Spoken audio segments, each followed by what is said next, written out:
Good morning po sa ating lahat. Kumusta po kayo? I thank God for the opportunity po na makapag-share ng devotion sa mga ladies today. So sana po maging pagpapala po sa bawat isa sa atin yung mensahe po na pag-aaralan po natin ngayon. So bago ko po sinimulan yung video na to, nag-pray na po ako kanina for guidance and wisdom po sa pag-share po ng Word of God. So, just to show you po, dito po galing yung devotion po natin ngayon by Joy Martin White. Ang title po ng devotion po is Finding Our Comfort in Christ or Finding Our Comfort in Jesus. So, in-expand ko na lang po siya ng kaonte. So, simulan na po natin. How I wish na live sana para nakikita ko po kayo. Pero since limited po yung time and yung possible concern sa connection, ni-record ko na lang po siya. So sana po maging pagpapala pa rin po sa bawat isa sa atin. So yung scripture po natin ngayon ay galing po siya sa Psalm 94 verses 16 to 23. Pero yung pinaka main verse po natin is Psalm 94 verse 19. Sabi po dito, in the multitude of my thoughts within me, thy comforts delight my soul. So, hindi ko na po babasahin yung Psalm 94 verses 16 to 23. Kayo na lang pong magbasa dyan para makatipid po tayo sa oras sa video. So, anyway, moving forward, sa ibang translation po, ito pong Psalm 94 verse 19, ang nakalagay po dito is, in the multitude of my anxieties, so yung thoughts po, anxieties po or alalahanin, mga bagay na wino-worry natin, within me, your comforts delight my soul.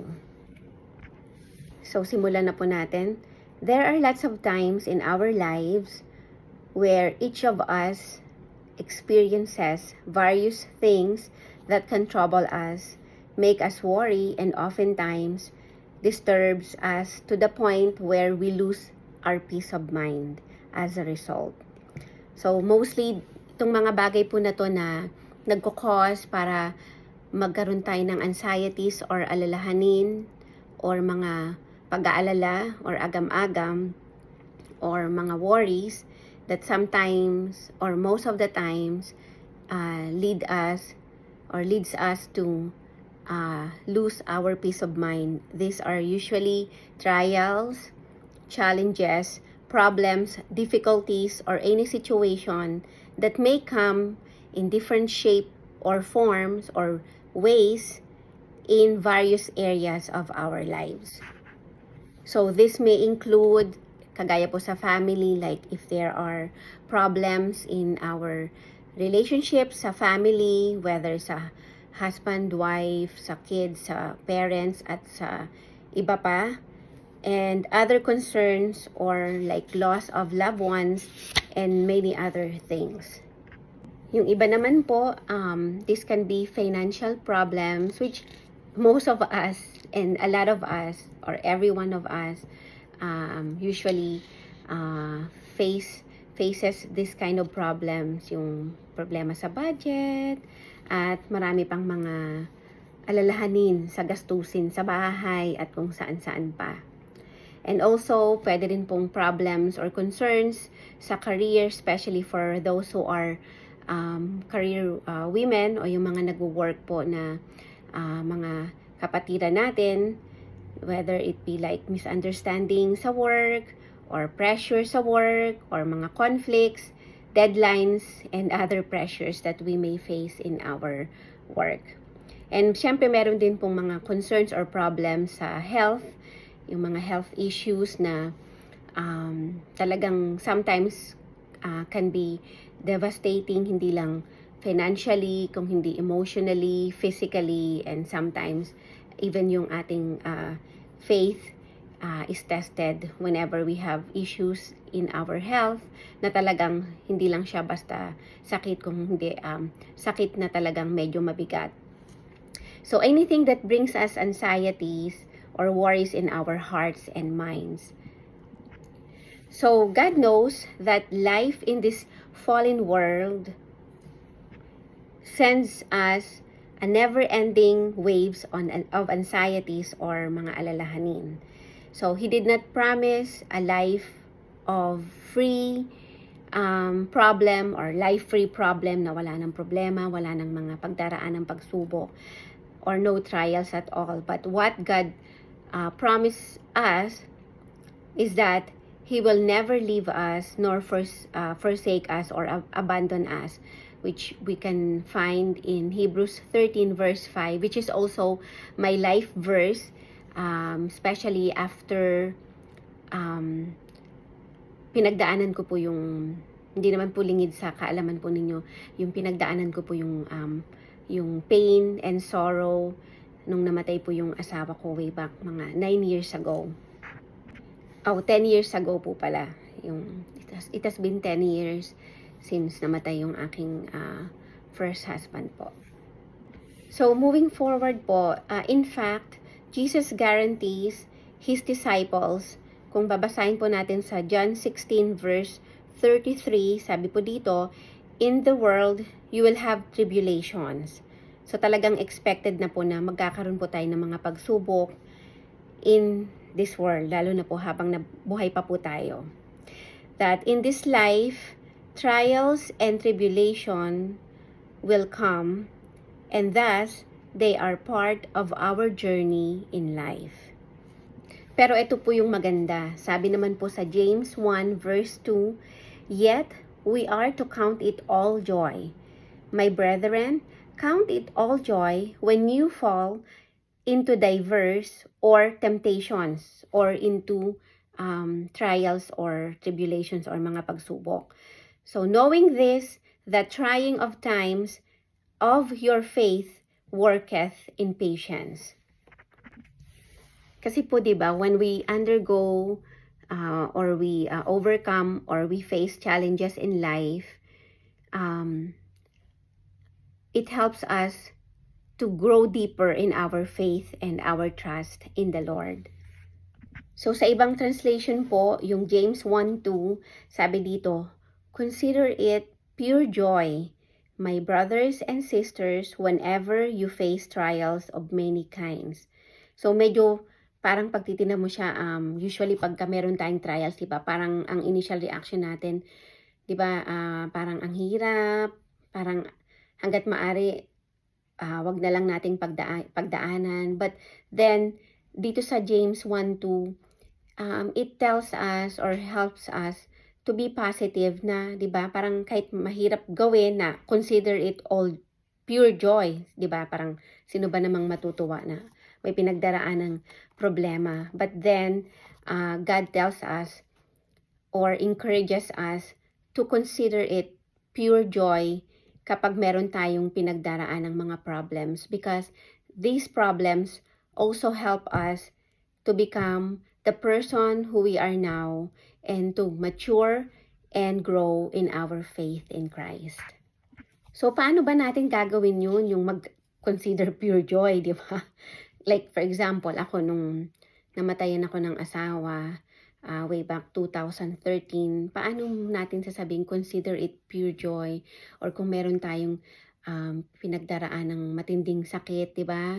Ang initial reaction natin bilang tao is malungkot, mawala ng pag-asa. So how do we do that to still find joy and comfort in times of trials?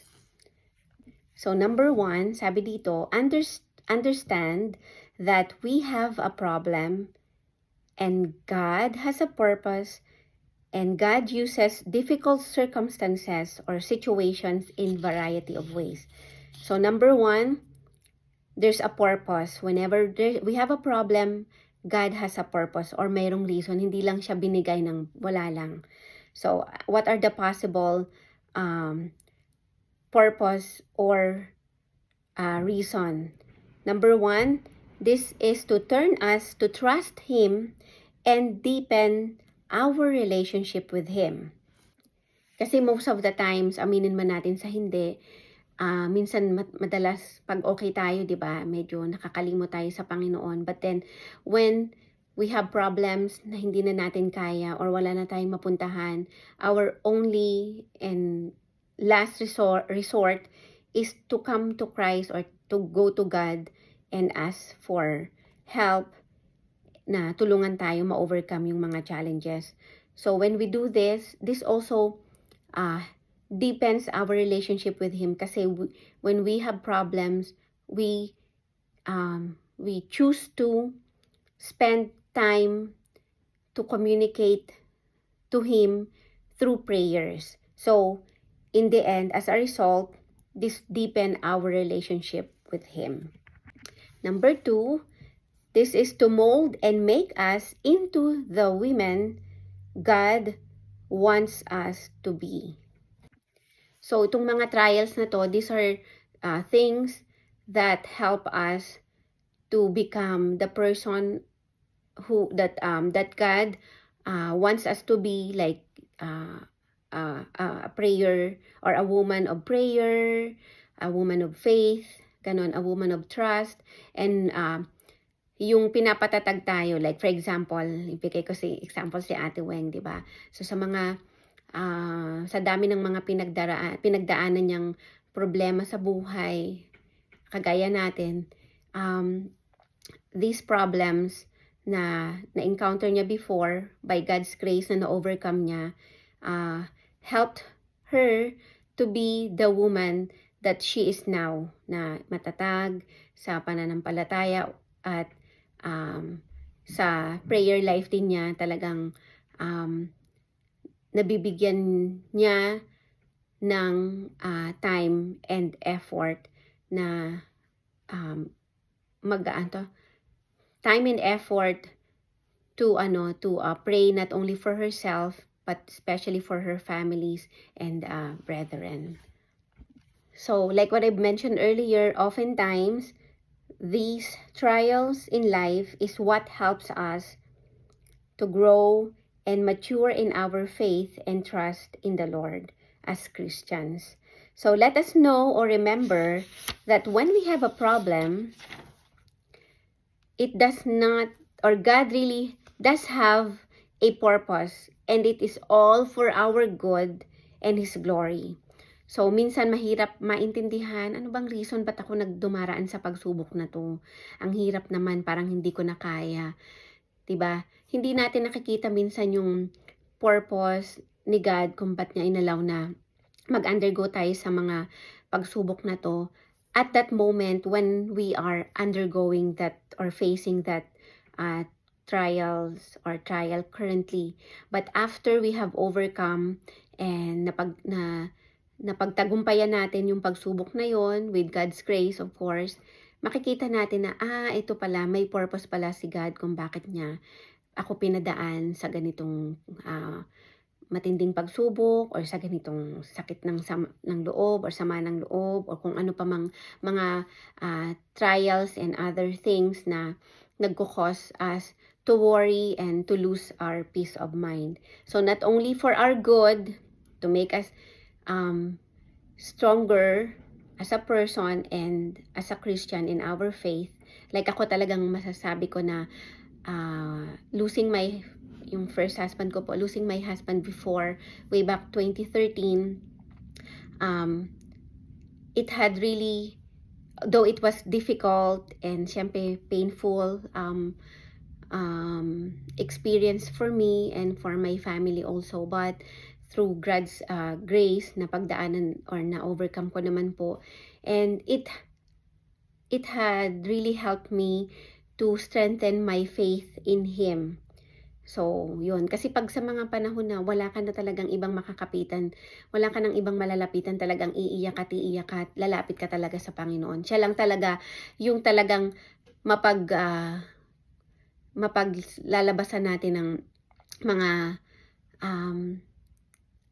mga sakit ng kalooban at kung ano man yung mga nararamdaman natin. Siya lang talaga yung magbibigay ng comfort sa buhay natin. Although, syempre, He uses instruments and different people na sinusurround niya sa buhay natin to help us overcome itong mga pagsubok na to para maramdaman natin na hindi tayo nag-iisa. So, we can find comfort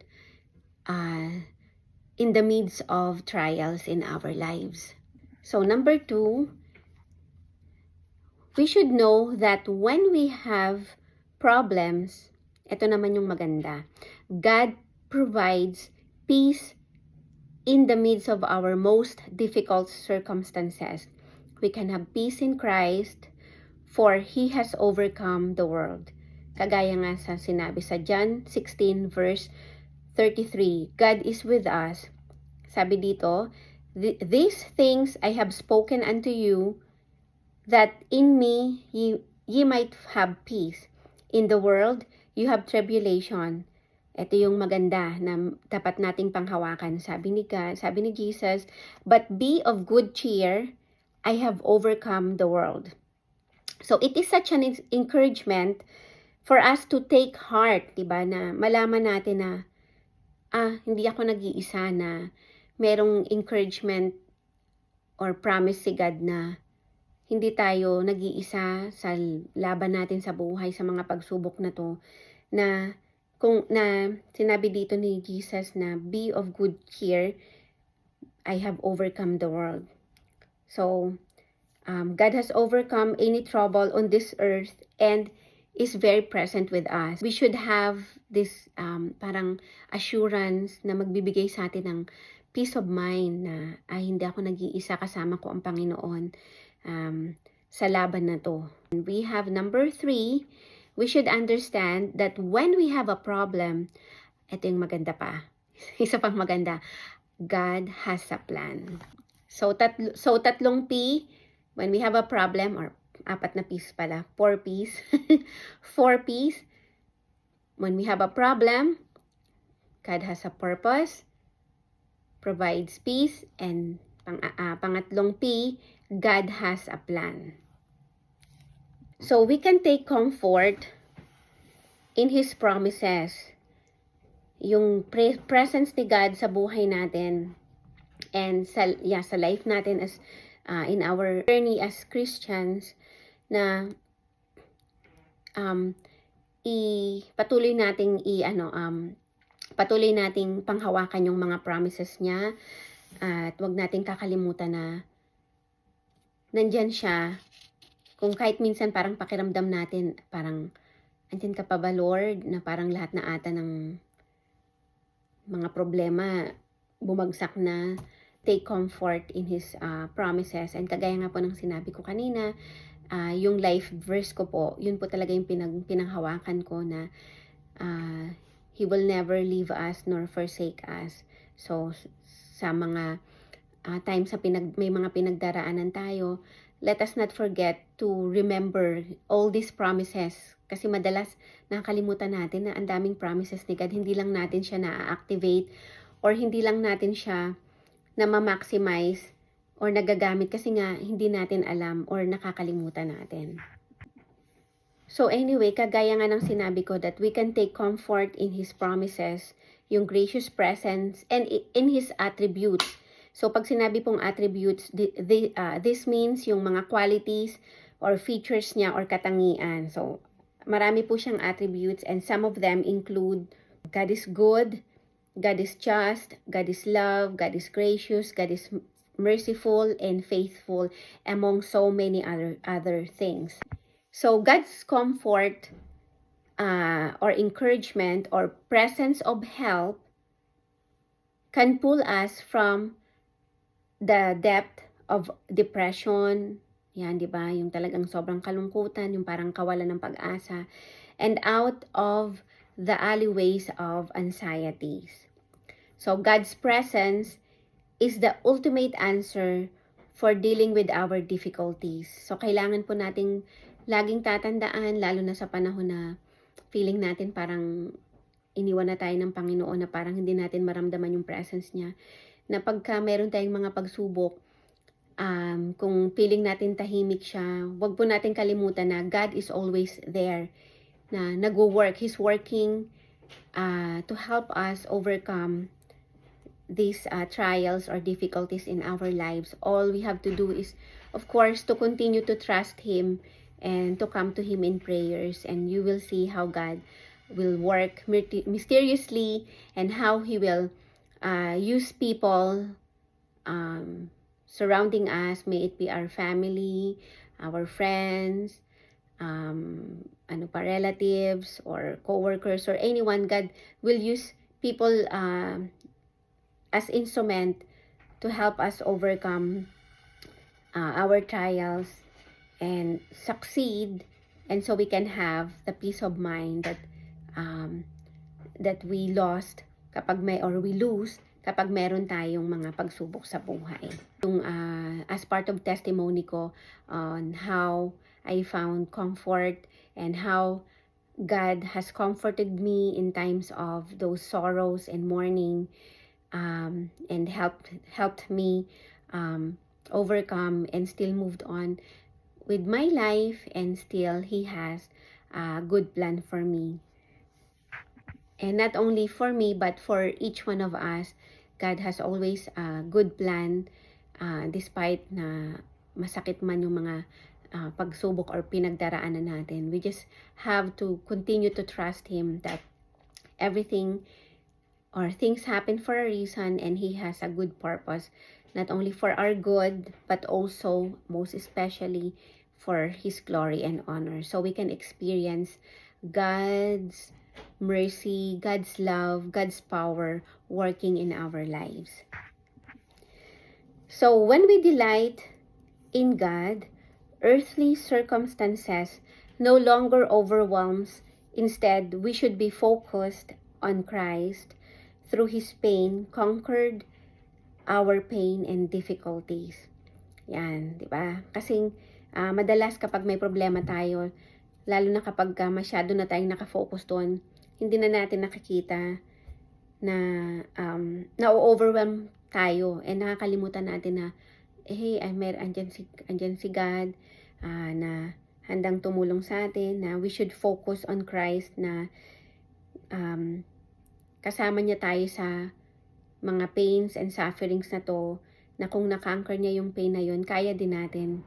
Kasi di ba sabi nga, sa nabanggit ko kanina sa John 16 verse 33, sabi ni Jesus, I have overcome the world. So trusting Him fully when things are beyond our control, although mahirap gawin minsan kasi most of the times we try to do our part to fix or do solutions in our problems by ourselves.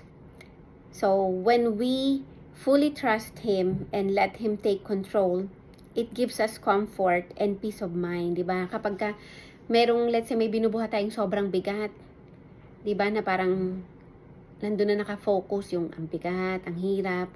When someone helps us to lift it up, so when we fully surrender it to God and trust Him na He's in control, He got this, di ba? What a relief na, ay, makapagpahinga. Ay, salamat. Yung ganon. So, He gives us comfort and peace of mind. So, we all have experienced painful trials in life, one way or another, in different forms or situations. And sometimes, we may experience these painful trials that later will provide a platform for ministry to others facing the same situation. So, yun yung possible reason or purpose ni God. So, magamit din niya tayo, or kung yung mga pinagdaraanan natin o pinagdaanan natin, magamit din tayo ng Panginoon na maging instrument to comfort, di ba? To help others, to encourage others na nag-undergo din ng same situation natin. So, and this can be a ministry, a platform to minister others who are facing the same situations or trials na na-face or napagdaanan natin before. So, anyway, gumawa po ako ng tawag dito, acronym sa word na comforts. Kasi yun yung pinaka-main, di ba, sa title natin, Finding Comfort in Christ or in Jesus.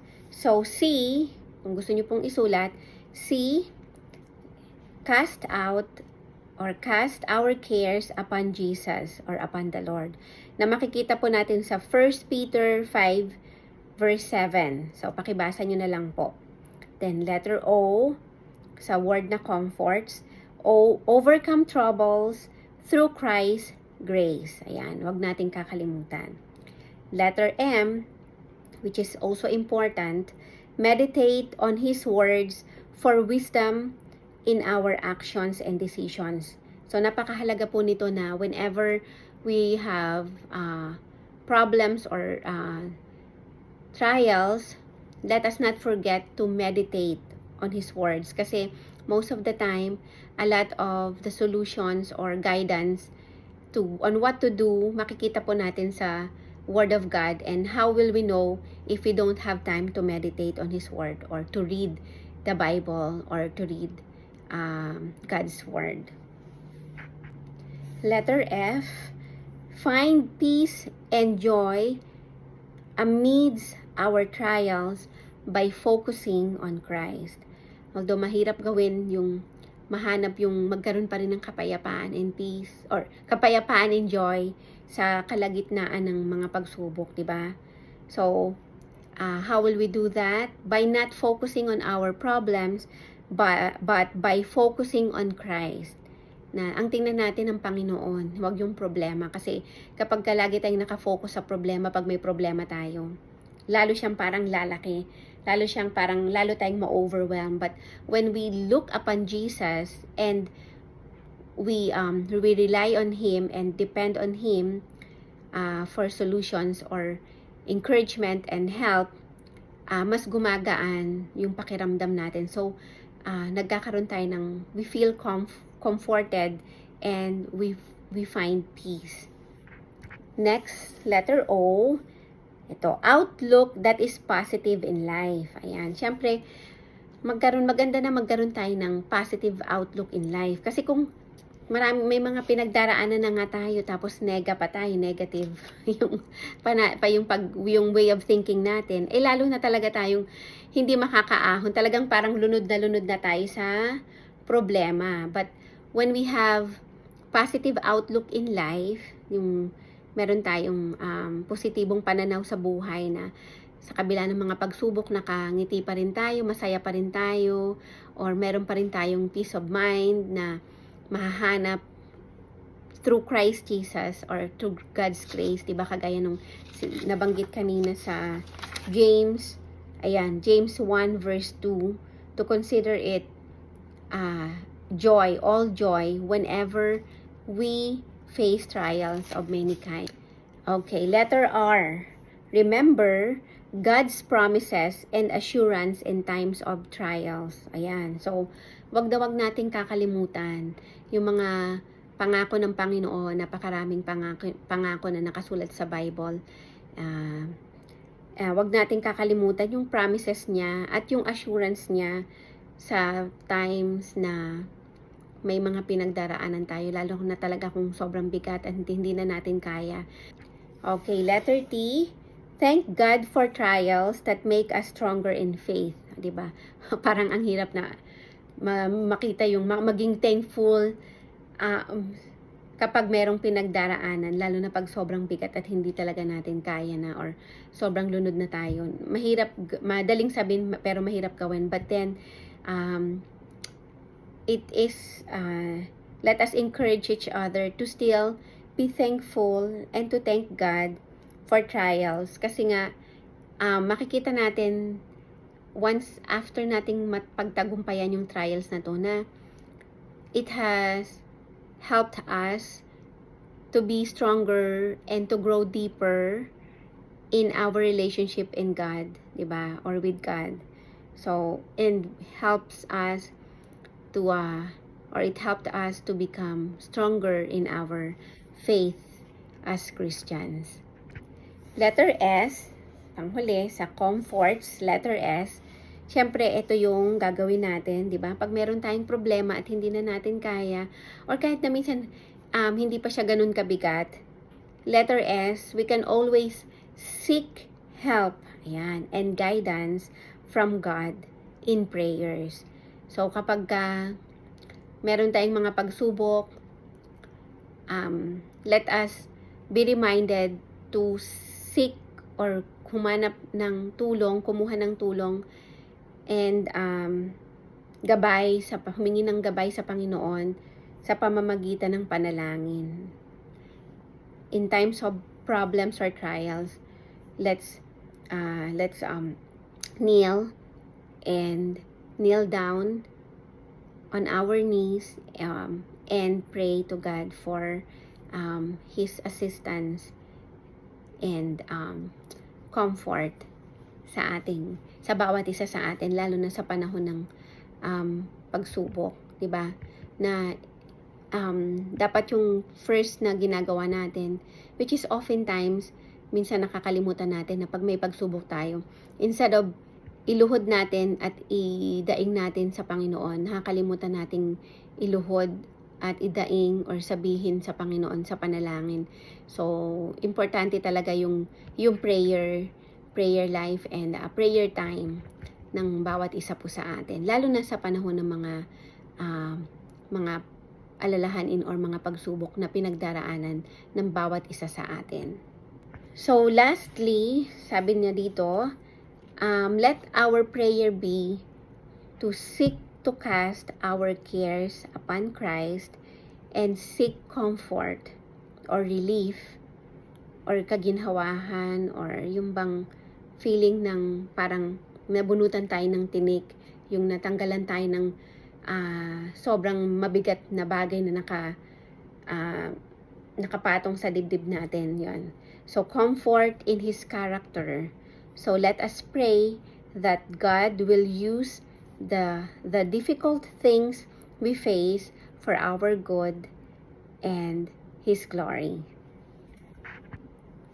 So, maraming salamat po. Sana po naging blessing po sa bawat isa sa atin yung mensahe po ng